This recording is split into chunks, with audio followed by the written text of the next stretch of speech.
हे तुम्ही सगळ्यांना देता का? का?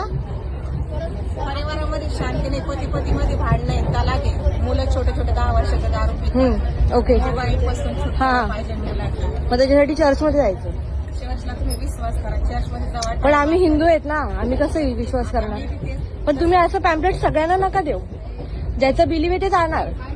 त्याला सांगायचं नाही सांगायचं काम नका करू ना. आम्ही हिंदू आहे तर आम्ही कशाला जाणार चर्चमध्ये? तुम्ही हे सगळ्यांना देताय, हे रॉंग आहे. मला टीव्हीचा आजार झाला होता. तुम्ही जा ना, मग तुम्ही जा, तुम्हाला काही प्रॉब्लेम नाही. मी तुमचा व्हिडिओ बनवते आता. तुम्ही जे हे करताय ना, मी त्याचा व्हिडिओ आता बनवलाय.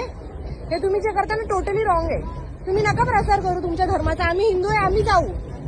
हा, ते सांगते मी तुम्हाला. आणि हे जे तुम्ही पॅम्पलेट लोकांना दिलेत ना, ते आता व्हिडिओ मी व्हायरल करणार आहे. तर ना तुम्ही तुमच्या धर्माचा प्रसार, सगळे आपापल्या धर्मासाठी प्रिय आहेत. तुम्ही नका तुमच्या धर्माचा प्रसार करू, ठीक आहे का? ठीक आहे, देऊ नका लोकांना पॅम्पलेट. ठीक आहे ना, बरोबर.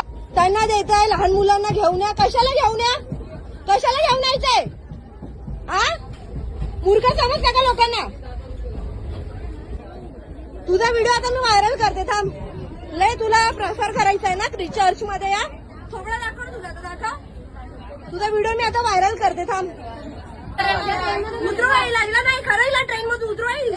चर्च करते. उतरा. धर्माचा प्रसार करते. नाही ठेवलं पाहिजे. घेतला मग दिला कशाला तू? द्यायची काय गरज आहे? तुला टीव्ही मरला मग तू.